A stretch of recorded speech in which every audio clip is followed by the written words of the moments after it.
함께 나눌 하나님 말씀은 열왕기상 18장 20절에서 29절 말씀입니다. 이 시간 함께 나눌 하나님 말씀은 열왕기상 18장 20절에서 29절 말씀입니다.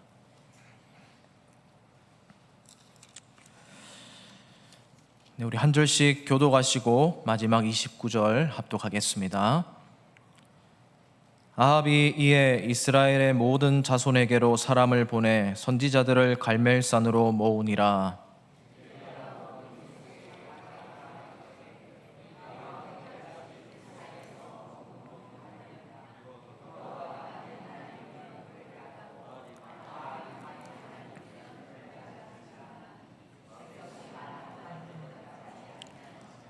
엘리야가 백성에게 이르되 여호와의 선지자는 나만 홀로 남았으나 바알의 선지자는 450명이로다.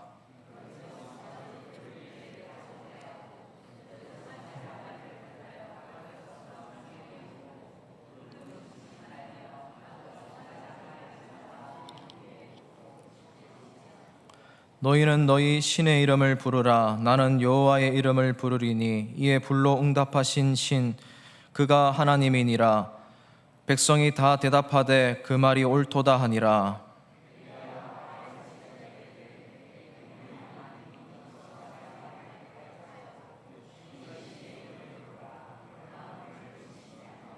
그들이 받은 송아지를 가져다가 잡고 아침부터 낮까지 바알의 이름을 불러 이르되 바알이여 우리에게 응답하소서 하나 아무 소리도 없고 아무 응답하는 자도 없으므로 그들이 그 쌓은 제단 위에서 뛰놀더라.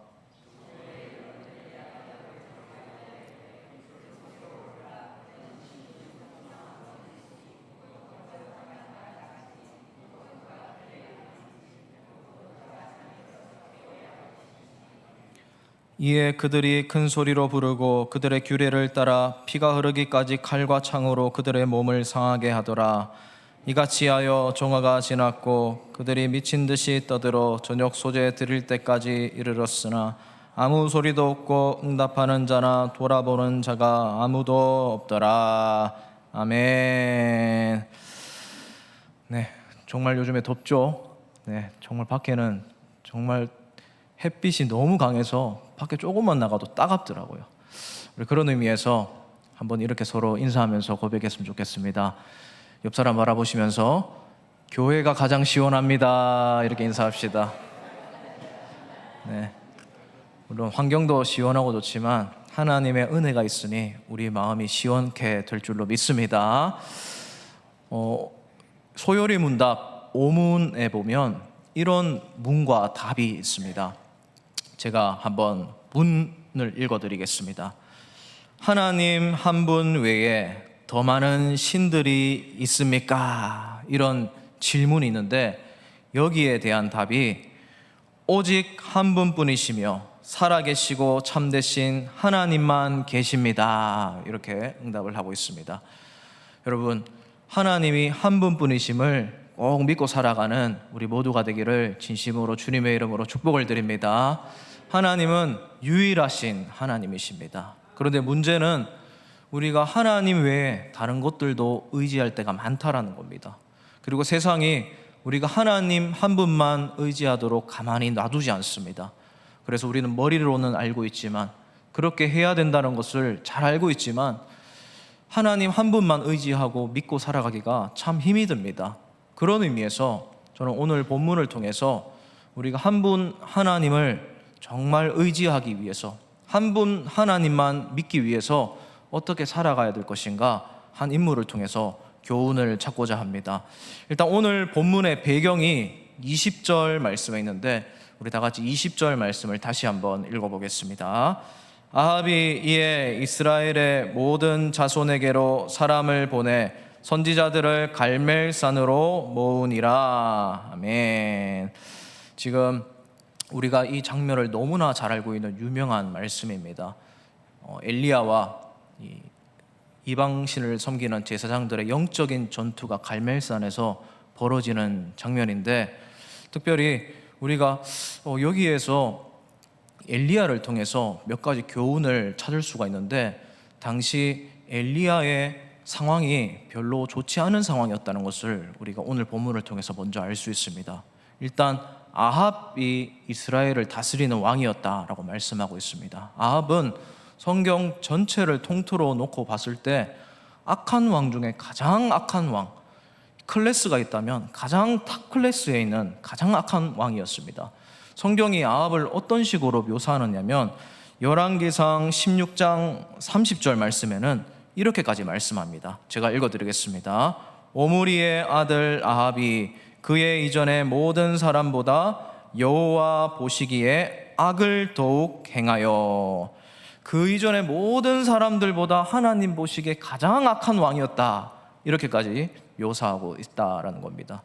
이런 사람이 왕이니까 그때 당시 영적인 상태가 얼마나 어두웠겠습니까? 나라가 얼마나 쑥대밭이 되었겠습니까? 이 사람 한 사람 때문에 하나님을 떠났던 사람이 얼마나 많았겠습니까? 아마 요즘으로 치면 이 전쟁광인 저 북한에 있는 김씨 일가나 아니면 뭐 스탈린이나 뭐 이런 사람쯤 되는 것 같습니다. 한 사람만 이렇게 영향력이 있어도 온 나라가 쑥대밭이 된다는 것을 우리는 경험하고 있습니다. 특별히 나라만 그렇습니까? 우리가 속한 어떤 단체나 공동체에도 악한 한 사람만 있어도 거기가 완전히 진흙탕처럼 변하지 않습니까? 정말 어두운 지옥처럼 변하는 게 한 사람의 역량이다라는 것입니다. 여러분, 정치적으로나 아니면 국가적으로나 경제적으로도 그런데 영적으로는 어떻겠습니까? 여러분, 혹시 JMS라는 단체를 아십니까? JMS는 1978년에 정명석이라는 사람에 의해서 세워진 단체입니다. 처음에 이곳이 젊은 사람들을 위주로 세력을 확장시켰습니다. 젊은 청년들이 많은 대학가를 중심으로 침투해서 문화, 체육 이런 것들로 사람들을 막 모았어요. 그리고 수학 공식처럼 뭔가 딱딱 들어맞는 뭔가 속 시원한 풀이 때문에 사람들이 많이 미혹됐습니다. 희열과 착각을 일으켰습니다. 성경의 비유를 자의적으로 해석해서 결국에는 이 정명석을 구원자로 보게 만드는데, 그런 악랄한 신격화에도 사람들이 막 쏘가 넘어갔어요. 그런데 여기에서 영적으로만 이렇게 혼미하게 된 게 아니라 실제적으로도 정말 많은 악한 피해를 입혔는데, 일단 이 수련원 등지에서 금산군에 있는 수련원이 있는데 거기에 전 세계에 있는 수많은 여성들을 데리고 와서 엄청나게 많은 이 추행 사건과 이 성추문을 일으켰습니다. 그리고 이 일 때문에 지금 판결 나기로는 이 정명석은 17년형에 지금 판결을 받고 구금되어 있는 상태입니다. 근데 이것뿐만 아닙니다. 약수터의 물을 치료약으로 속여서 팔아서 그 물을 팔아서 20억 원이 넘는 금액을 가로채기도 했습니다. 그리고 더 안타깝고 무서운 게 뭐냐면 이 사람이 가짜이고 구원자가 아니고 이렇게 악랄한 사람이라는 게 밝혀졌는데도 아직도 이런 정보를 믿지 못하고 그를 추종하는 사람들이 아직도 많이 있다는 겁니다. 심리학에서는 이것을 확증 편향이라고 합니다. 거짓된 것을 계속 일부러 믿으려는 경향이 사람들에게 있다는 거예요. 그리고 자기가 잘못된 것을 믿고 있다는 것을 계속 부정하면서 옳은 것을 보지 않으려는 고의적인 태도를 말하는 겁니다. 그러니까 아직도 많은 사람들이 미혹되어 있다는 겁니다. 수십 년째 계속 그렇게 되어 있습니다. 여러분 보십시오. 이단 한 단체만 잘못 들어와도 국가적으로 얼마나 많은 피해를 입히는지 몰라요. 아합이 바로 그런 사람이었습니다. 왕 한 사람 때문에 온 이스라엘 백성들이 하나님 앞에서 범죄하게 만들었습니다. 아합만 자기 자신만 우상 숭배에 빠진 것이 아니고 전혀 부끄러움 없고 꺼리낌 없이 행동하니까 이 사람한테 영향을 받은 사람이 너무나 많습니다. 여러분, 이 갈멜산의 전투도 바로 그런 경유로 일어난 것입니다. 부끄러움이 없으니까 일부러 공개적인 곳에서 이 신들의 전쟁을 벌이고 있는 겁니다. 하나님이 진짜 신인지 바알과 아세라가 진짜 신인지 일부러 사람들이 보라고 마치 축구 경기처럼 권투 경기처럼 그렇게 스포츠 경기하듯이 지금 전투를 벌이고 있는 장면입니다. 한 명이 분위기를 흐리면 전체가 망가질 수 있다는 사실을 가장 잘 보여주는 것입니다. 그런 의미에서 보면 우리가 살아갈 때도 우리가 속한 곳에서 이런 악한 사람 안 만나는 게 얼마나 중요한 은혜인지 모릅니다. 우리가 살아가는 삶의 현장에서 만남의 축복을 누리는 게 참 고마운 일이에요. 우리가 모르고 살아가지만 좋은 부모님 만나는 것도 은혜고요, 직장 갔을 때 좋은 선배나 좋은 선임들 만나는 것도 얼마나 은혜인지 몰라요. 학교에 들어갔을 때 좋은 친구들 만나면서 학창시절 보낸 게 얼마나 감사한 일인지 몰라요. 저도 그래서 우리 청년들이 타지로 가거나 군대로 갈 때, 혹은 다른 선택을 내서 취업해서 다른 곳에 갈 때 항상 빼놓지 않고 기도하는 게 이 부분입니다. 하나님, 이 청년, 이 형제, 이 자매 꼭 만남의 축복을 더하여 주시옵소서. 거기에서 좋은 사람 만나게 하여 주시옵소서. 그런 식으로 기도해주고 있다는 겁니다. 사랑하는 성도님 여러분, 그런 의미에서 우리도 마찬가지입니다. 우리 성도님들이 살아가는 삶의 현장에서, 직장에서, 그리고 동네에서, 혹은 어떤 단체에서 만남의 축복을 누리게 되시기를 진심으로 주님의 이름으로 축복을 드립니다. 특별히 교회에서도 좋은 사람들 많이 만나시길 바랍니다. 좋은 사람들과 함께 좋은 영향을 주고받으면서 신앙생활 하시길 바랍니다. 그게 얼마나 감사한 일인지 모릅니다. 오늘 본문에 보면 영적으로 악한 세대를 살아가는 이 아합 왕의 영향을 온 나라가 받는 이 상황에서 엘리야가 어떤 식으로 유혹에 넘어가지 않고 하나님 한 분만 믿는지 본문을 통해서 알 수가 있습니다. 오늘 본문에 보면 21절 말씀을 우리가 주목해 보길 소망하는데, 우리 다 같이 이것을 생각하면서 엘리야의 태도를 한번 생각하면서 21절 말씀을 함께 읽어보겠습니다. 다 같이 읽겠습니다. 엘리야가 모든 백성에게 가까이 나아가 이르되 너희가 어느 때까지 둘 사이에서 머뭇머뭇하려느냐? 여호와가 만일 하나님이면 그를 따르고 바알이 만일 하나님이면 그를 따를지니라 하니 백성이 말 한마디도 대답하지 아니하는지라. 아멘. 지금 엘리야가 영적으로 정말 어두운 이 시대를 살아가는 사람들에게, 그리고 자기 자신은 아합 왕과 우상 숭배자들과 영적인 전투를 하기 직전인 이 시간에 어떤 말을 하고 있습니까? 누구에게 주목하고 있습니까? 바로 뒤를 돌아서 이 장면을 지켜볼, 이 이야기의 소문을 들을 이스라엘 사람들에게 말을 하고 있다는 겁니다. 어떤 말을 하고 있습니까? 선택하라는 거예요. 사랑하는 성도님 여러분, 오늘 본문에서 얻을 첫 번째 교훈입니다. 이 어두운 세상, 하나님만 섬길 수 있는 비결 첫 번째는 동력자를 모으고 살아가야 된다라는 사실입니다. 동력자를 모아야 됩니다. 우리 혼자서는 감당할 수가 없습니다. 지금 엘리야가 이스라엘 백성들에게 주목하면서 하나님만 선택하라고 말하는 이유가 무엇입니까? 결국 이 싸움은 엘리야 혼자만의 싸움이 되어서는 안 되기 때문입니다. 여기에서 영적인 전투를 내가 이겨도 나 혼자 이기는 게 전부가 아니다라는 것을 알았기 때문이에요. 우리 모두의 싸움이고 이것은 우리가 이겨나가야 되는 싸움이라는 것을 영적인 공동체에게, 특별히 머뭇머뭇거리는 사람들에게 선포했던 말씀이라는 거예요. 권면하고 있다는 겁니다. 여러분, 여기서 머뭇머뭇거리지 말라라고 하는데 이 머뭇머뭇거리다는 말이 히브리어로 포쉐힘이라는 말이 사용되었습니다. 이 포쉐힘은 원래 원어적으로 그대로 직역을 하면 절뚝거리다라는 겁니다. 한 발 한 발 똑바로 걸어가는 게 아니라 여기에 발 디뎠다가 여기에 발 디뎠다가 이렇게 막 엉거주춤하는 모습을 가리키는 말씀입니다. 그러니까 지금 무슨 말입니까? 하나님도 발 디디고 있고 저쪽에 우상 숭배자들에게도 발 디디고 있으면서 양다리 걸치고 있는 사람들에게 누가 신인지 선택하라고 말씀하고 있다는 겁니다.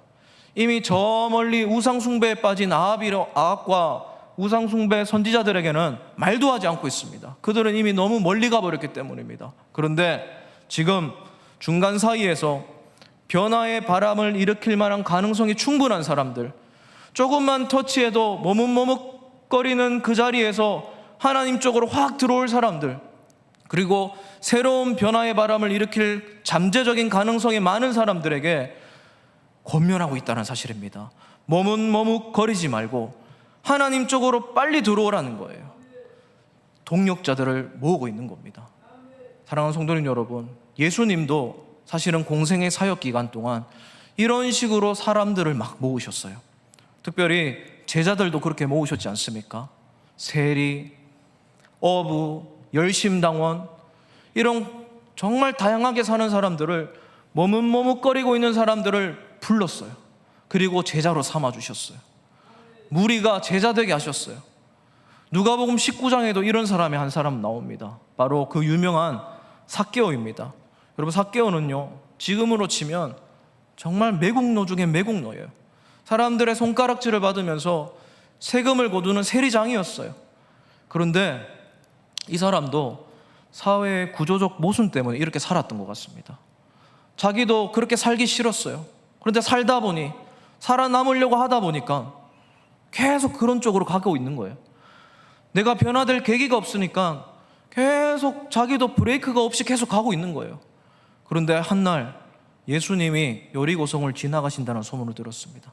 아마 관심도 없는 사람이었으면, 정말 멀리 간 사람이었으면 아예 예수님에 대한 이야기를 한 귀로 듣고 한 귀로 흘렸을 거예요. 그런데 관심을 가졌어요. 아, 그리스도가 온다고? 메시아가 온다고? 그러면서 돌무화과 나무에 예수님을 보려고 달려 올라갔습니다. 그리고 예수님을 보고 있는 그 마음을 예수님이 보시고 삭개오를 콜링하셨어요. 삭개오야, 내려와라. 내가 오늘 너의 집에 거하겠다. 여러분, 이 말을 듣고 삭개오가 어떻게 반응했는지 보십시오.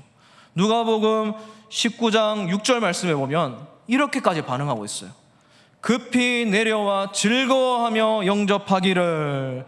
예수님이 부르시자마자 너무 반가워하면서 쭉 미끄럼틀 타고 내려가듯이 예수님께 와락 달려가는 모습 상상해 보십시오.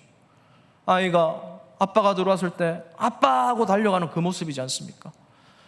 미군이 파병 갔다가 몰래 집에 들어왔을 때 막 아내와 아들과 딸이 막 달려가는 모습, 강아지도 막 촐랑촐랑거리면서 신나서 달려가는 모습, 그렇게 반가워하는 모습처럼 삭개오가 그렇게 기다렸던 겁니다. 예수님을, 나를 변화시켜 줄 사건, 내가 여기에서 멈춰야 되는데 아무도 멈춰주지 않는 이 사회의 구조적인 모순 때문에 악을 저지르고 있는 나를 당장 180도 바꿔줄 그 사람, 그 사건, 그걸 너무나 기다렸던 거예요.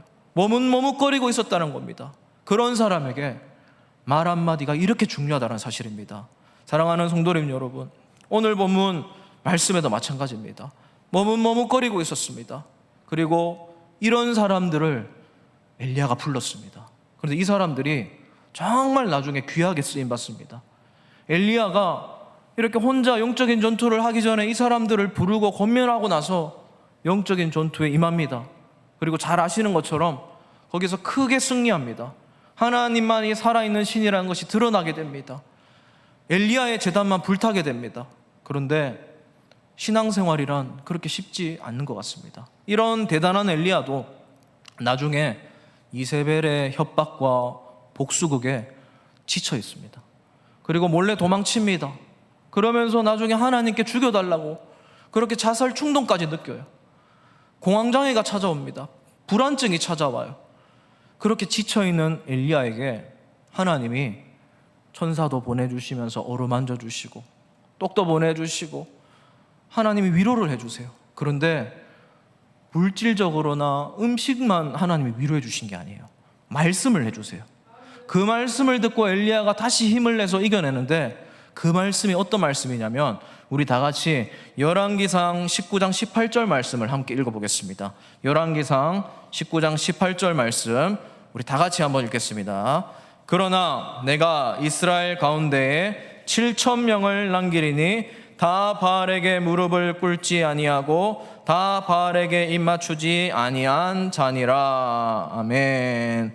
여러분, 엘리야가 지금 낙심해 있는 이유가 무엇입니까? 혼자 싸우고 있는 것 같은 거예요. 나라가 아무런 변화가 없는 것 같은 거예요. 현실이 그대로인 거예요. 근데 하나님이 위로해 주신 거예요. 너 혼자가 아니다라는 거예요. 너만 싸우고 있는 게 아니다. 바알에게 입맞추지 않고 무릎 꿇지 아니한 7,000명이나 지금 있다는 거예요. 너와 비슷한 믿음의 길을 걸어가고 있는 사람, 하나님만 유일하게 유일신으로 섬기는 그들이 있다는 거예요. 여러분, 이 7,000명이 갑자기 땅에서 솟아나왔겠습니까? 새로 만들어졌겠습니까? 그렇지 않잖아요. 이 7,000명도 믿음을 지키면서 아마 힘들었을 거예요. 나라가 영적으로 어두우니까. 그런데 이 사람들도 엘리야의 영향을 받은 거예요. 저 갈멜산 전투에서 믿음으로 승리하는 모습을 보면서 자라가고 있는 거예요. 견디고 있는 거예요. 그리고 엘리야의 설교를 들었을 거예요. 머뭇머뭇거리지 말고 하나님만 선택하라는 그 설교의 영향을 이미 충분히 받은 사람들이 여기에 대다수라는 겁니다. 그러니까 어떻게 된 겁니까? 엘리야가 갈팡질팡 뒤뚱뒤뚱거리면서 머뭇머뭇거리는 사람들에게 하나님만 믿어라 이렇게 동력자들을 모으니까 나중에 이 사람들이 귀한 엘리야의 동력자로 다시 엘리야의 위로자로 하나님께서 쓰고 계시다는 사실입니다. 사랑하는 성도님 여러분, 바로 이것이 믿음의 선순환입니다. 우리가 신앙생활을 혼자 할 수가 없어요. 우리가 가장 은혜스럽고 가장 영적으로 충만할 때 늘 엘리야처럼 동력자를 모으고 살아가야 돼요. 나 혼자서 이겨낼 수 없기 때문이에요. 나중에 그 사람들이 나보다 더 좋은 믿음의 길을 걸어가게 될 가능성이 있습니다. 나중에 내가 영적으로 슬럼프가 올 때 오히려 그 사람들 때문에 내가 다시 일어서게 될 그런 기회가 너무 많아요. 여러분, 그런 의미에서 머뭇머뭇거리는 사람들에게 꼭 다시 하나님을 전하시는 우리 성도님들 되시길 바랍니다. 방황하고 있는 영혼들 있지 않습니까? 한때는 교회 잘 다니다가 지금 안 보이시는 분들 있지 않습니까? 다 알고 있는 분들이에요. 지금 갈팡질팡하고 있는 거예요. 그때 동역자를 콜링하는 여러분들의 말 한마디와 권면 한마디가 그 사람들을 다시 주님 품으로 이끄는 귀한 한마디가 될 줄로 믿고 살아가시길 바랍니다. 다음 세대도 마찬가지예요. 다음 세대가 얼마나 지금 머뭇머뭇거리는지 모릅니다. 그런 의미에서 이번 주 목요일부터 토요일까지 중고등부가, 금요일 토요일 우리 초등부가 여러분 성경학교를 하지 않습니까? 여러분, 우리 아이들을 위해서 꼭 기도해 주시길 바랍니다. 우리 아이들 머뭇머뭇거리고 있습니다. 하나님, 이 사람들 하나님만 한 분만 선택하게 하여 주시옵소서. 이번 수련회 동안 정말 뜨겁게 하나님 경험하게 하여 주시옵소서. 우리 아이들 유일하신 하나님만 믿는 아이들로 자라가게 하여 주시옵소서. 그렇게 기도해 주시고 관심 가져주시고 교회에서 볼 때 하나님 잘 믿으라, 하나님 잘 믿으라 꼭 이야기해 주시길 바랍니다. 그 아이들이 우리 교회를 이끌어갈 미래가 될 겁니다. 그 아이들이 나보다 훨씬 큰 영적인 거장이 되어 있을 거예요. 그 아이들 때문에 우리나라가 영적인 진리를 계속 지키는 나라가 될 거예요. 그런 식으로 영적인 선순환이 일어나길 바라면서 동역자를 모으고 살아가는, 그래서 늘 하나님 한 분만 섬기며 살아가는 우리 모두가 되기를 다시 한번 주님의 이름으로 진심으로 축복을 드립니다. 오늘 본문을 통해서 알 수 있는 두 번째 사실은, 이 어두운 세상에 하나님 한 분만 믿을 수 있는 비결 두 번째는 바로 나를 믿지 말고 그분을 믿고 살아가라 라는 사실입니다. 나를 믿지 말고 하나님을 믿으라는 얘기입니다. 여러분, 혹시 이 드라마 보신 적 있으십니까? 한 3, 4년쯤에 나왔던 드라마인데 25, 21라는 드라마입니다. 이 드라마는 청춘들의 이야기인데 참 주옥 같은 대사가 많아요.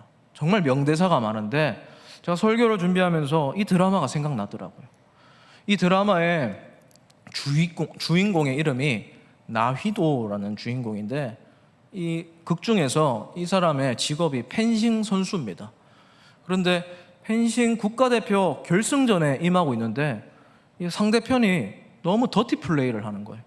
자꾸 심리전을 거는 거예요. 자꾸 트래시 토크 같은 하지 말아야 될 말하면서 제대로 경기에 집중 못하게 하는 일들을 자꾸 하는 거예요. 그러니까 실력이 좋은 이 사람이 자꾸 실력 발휘가 안 되는 거예요. 그때 작전 타임 때 코치가 이 주인공을 탁 머리 치면서 막 각인시킨다고 해주는 말이 있어요. 똑바로 경기에 임하라고 해주는 말이 있어요. 그 말이 어떤 말이냐면 이런 말이에요. 야, 나휘도, 네 자신을 못 믿겠으면 네를 선택한 나를 믿어. 네는 안 져. 내는 지는 선수 안 뽑아. 딱 그 말을 듣고 주인공이 혼자서 막 독백하는 소리가 드라마상에 나옵니다. 어떻게 독백하느냐면, 그래, 아직 나는 나를 못 믿어. 그런데 나를 알아봐준 당신을 믿어. 당신을 믿고 간다. 이러면서 경기에서 좋은 결과를 냅니다. 여러분, 나를 믿지 말고 나를 선택한 그분을 믿는 믿음, 바로 오늘 본문에서 엘리야가 보여주는 믿음이에요. 나를 믿지 않고 하나님을 의지하는 믿음, 그 믿음 가지고 지금 갈멜산의 전투에서 임하고 있다는 사실이에요. 이것을 본문을 통해서 찾아볼 수가 있는데, 엘리야가 번제단을 어떻게 구성하는지 보면 그것을 알 수가 있습니다. 우리 다 같이 열왕기상 18장 32절에서 35절 말씀을 다 같이 한번 좀 길지만 읽어보도록 하겠습니다. 18장 32절에서 35절입니다. 그가 여호와의 이름을 의지하여 그 돌로 제단을 쌓고 제단을 돌아가며 곡식 종자 두세 알을 둘 만한 도랑을 만들고 또 나무를 버리고 송아지의 각을 떠서 나무 위에 놓고 이르되 통 넷에 물을 채우다가 번제물과 나무 위에 부으라 하고 또 이르되 다시 그리하라 하여 다시 그리하니 또 이르되 세 번째로 그리하라 하여 세 번째로 그리하니 물이 제단으로 두루 흐르고 도랑에도 물이 가득 찼더라. 아멘. 여러분, 번제물을 드리고 있는 장면이에요. 근데 너무 아이러니하지 않습니까? 불을 붙여서 완전히 소각시켜야 되는 게 번제단인데 재만 남겨야 되는데 지금 엘리야는 완전히 반대로 하고 있습니다. 완전히 지금 소방서에서 칭찬할 정도로 화재 예방을 하고 있어요. 물을 계속 몇 통이나 붓습니다. 수분이 촉촉하게 듬뿍 적셔버립니다. 그러면요, 불씨가 붙을 수가 없어요. 수분을 머금게 하면 여기에 불이 붙지 않는다는 겁니다. 그런데 하나님이 이것을 좋게 보셨습니다. 하나님이 이 물이 가득한 수분기가 가득한 번제단을 받으셨어요. 그래서 38절 39절에 보면 하나님이 그 제물을 받으시면서 이렇게 반응하십니다. 제가 읽어드리겠습니다. 이에 여호와의 불이 내려서 번제물과 나무와 돌과 흙을 태우고 또 도랑의 물을 핥은지라 모든 백성이 보고 엎드려 말하되 여호와 그는 하나님이시로다 여호와 그는 하나님이시로다 하니, 엘리야가 번제단을 하나님께 바치자 하늘에서 불이 내려와서 다 태워버린 겁니다. 재물만 태운 게 아니라 돌, 흙, 또랑의 물까지 다 말라버리겠습니다. 이 일을 백성들이 똑똑히 봤습니다. 그리고 하나님께 감사의 탄성을 지른 장면입니다. 와, 하나님이 살아있구나, 이건 진짜 하나님이시구나, 이렇게 하나님을 찬양하는 장면입니다. 여러분, 엘리야가 아까 막 물을 가득히 부었던 이유가 뭐겠습니까? 왜 불씨를 조금 더 허용하지 않고 수분기 가득하게 했겠습니까? 그것은 이렇게 철저하게 모든 인간이 할 수 있는 가능성을 다 제거해야지 사람들이 속임수로 생각하지 않기 때문입니다. 의아해하거나 의구심이 생기지 않고 철저히 하나님의 살아계심으로 인식하면서 그것을 하나님께 감사하는 장소로 삼기 때문입니다. 하나님의 역사에 사람의 노력이 1%도 들어가지 않다는 것을 눈으로 똑똑히 보여주기 위해서예요. 그것을 위해서 엘리야는 철저히 하나님만 의지하면서 하나님이 역사하실 것을 100% 확신했기 때문에 완전히 반대로 행동할 수 있었다는 겁니다. 그래서 32절 말씀에 보면 엘리야가 어떤 태도로 임했는지 알 수가 있어요. 그가 여호와의 이름을 의지하여 라고 말씀하고 있습니다. 나를 믿지 않고 그분을 믿기 때문에 할 수 있는 겁니다. 나를 믿지 않고 기적을 일으키는 분이 하나님이심을 믿기 때문에 할 수 있는 거예요. 그런 면에서 사랑하는 성도님 여러분, 우리도 나를 의지하는 것이 아니라 하나님을 믿고 하나님을 의지하고 하나님만 바라보고 살아가는 이런 믿음의 소유자가 되기를 진심으로 다시 한번 주님의 이름으로 축복을 드립니다. 하나님 바라보고 믿음 생활하는 거예요. 연약한 내 모습 보면 신앙생활을 잘할 수가 없어요. 늘 넘어지고 쓰러지잖아요. 작은 일에도 휘둘리잖아요. 여러분, 저는 어떻겠습니까? 제가 여기에 올라와서 설교할 자격이 있어서 저를 보고 설교하겠습니까? 저도 개인적으로 사적으로 번민하게 하는 일들이 많이 있습니다. 감히 제가 어떻게 설교할 자격이 있겠어요? 두렵고 떨려요. 그런데 제가 저를 보고 설교하는 게 아니에요. 하나님 바라보고 하나님 저를 선택해 주셔서 하나님이 저에게 말씀을 주시니까 그 말씀 대언할 뿐이에요. 하나님 바라보면서 이 자리에 선다는 겁니다. 사랑하는 성도님 여러분, 하나님을 믿고 하나님 바라보고 직분 감당하는 우리 성도님들 되시길 바랍니다. 나를 보지 말고 하나님을 바라보면서 신앙생활 하시길 바랍니다. 나를 의지하지 않고 하나님을 의지하면서 기도하시길 바랍니다. 하나님이 능력이 있으시지 않습니까? 하나님이 완전하시지 않습니까? 여러분, 우리가 내 모습을 보면 너무 죄악이 가득하잖아요. 너무나 추악한 본성을 가진 죄인이라는 것을 알잖아요. 그렇기 때문에 나를 보지 않고 그분을 바라보는 믿음이 있어야 돼요. 여러분, 사도 바울도 이런 말씀을 남겼어요. 갈라디아서에 보면 사도 바울이 정말 귀한 말씀을 남겼어요. 예수 그리스도만 바라보라는 거예요. 우리 다 같이 갈라디아서 2장 20절 말씀을 믿음의 눈을 가지고 확신하면서 함께 읽어보도록 하겠습니다. 내가 그리스도와 함께 십자가에 못 박혔나니 그런즉 이제는 내가 사는 것이 아니요 오직 내 안에 그리스도께서 사시는 것이라. 이제 내가 육체 가운데 사는 것은 나를 사랑하사 나를 위하여 자기 자신을 버리신 하나님의 아들을 믿는 믿음 안에서 사는 것이라. 아멘. 내가 사는 것이 아닙니다. 내 안에 그리스도께서 나를 살아내고 계신 겁니다. 나는 그 예수님을 믿는 믿음만으로 살아가는 겁니다. 하나님을 믿고 살아갈 때, 세상이 너무 악할 때, 우리를 혼미하게 할 때, 넘어지려고 할 때, 영적인 번아웃이 찾아올 때 꼭 기억하시길 바랍니다. 그래, 나는 나를 못 믿어. 하지만 나를 살리신 예수 그리스도의 십자가는 믿어. 나를 선택하신 그분의 사랑은 믿어. 그래, 그분을 믿고 살아가 보자. 이런 믿음을 가지고 기도하시고 찬양하시고 믿음을 지키시면서 영적으로 어두운 이 세상에 영적인 등대로 빛을 발하면서 살아가는 우리 모두가 되기를 진심으로 주님의 이름으로 축복을 드립니다. 말씀을 맺겠습니다. 여러분, 오늘 본문은 엘리야가 아합이 보낸 수백 명의 선지자들과 영적인 전투를 하는 장면입니다. 엘리야는 싸움에 앞서서 머뭇머뭇거리는 사람들을 동력자로 모았어요. 그리고 그 사람들을 통해서 나중에 회복이 되었습니다. 영적인 동력자들을 모으시길 바랍니다. 그리고 자기를 보지 않았어요. 100% 하나님만 의지하는 그분을 보는 믿음을 가지고 이겨냈습니다. 여러분, 성경을 보면요, 예수님의 행적이 대부분 복음서에 적힌 부분도 있고 안 적힌 부분도 기록되어 있는데, 그런데 이 사복음서에 다 기록된 특별한 사건이 한 가지가 있어요. 바로 오병이어의 사건입니다. 이거는 모든 제자들이 다 기록했어요. 물고기 2마리, 떡 5개로 수천 명을 먹이신 그 장면이잖아요. 그런데 이 기적이 어떻게 시작됐는지 아십니까? 엄청나게 원래 물량이 많았던 게 아니에요. 한 아이가 제자에게 가진 것을 내어드려서 제자가 그것을 예수님께 전달했을 뿐이에요. 그런데 예수님이 그것을 사용하셔서 수천 명을 먹이셨어요. 그런데 여기에서 물고기에게 사용된 단어가 굉장히 특이해요. 원래 물고기에는 이 단어가 사용되지 않아요. 그런데 이 본문에서는요, 이 물고기 2마리에게 사용된 이 물고기라는 단어가 헬라어로 옵사리온이라는 단어가 사용되었어요. 이 옵사리온은요, 상품의 가치가 정말 없는 피레미 같은 물고기를 말해요. 정확하게 말하면 이건 피레미입니다. 이거는 시장에 내다 팔 수 없는 거예요.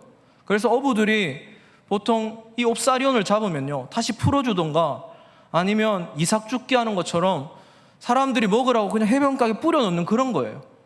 고아와 가난한 사람들 주워서 먹으라고. 그런 거 이 소년이 주워 먹으면서 살았던 거예요. 근데 그날도 그걸 주워온 거예요, 옵사리온을. 대단한 물고기가 아니지 않습니까? 회 뜨면 몇 명이 먹을 수 있는 게 그런 게 아니잖아요. 근데 그거 그냥 드린 거예요. 전부를 드린 거예요. 그거 작은 옵사리온 하나로 예수님이 받으셔서 엄청난 기적을 일으키신 거예요. 사랑하는 성도님 여러분, 우리가 대단해서가 아니에요.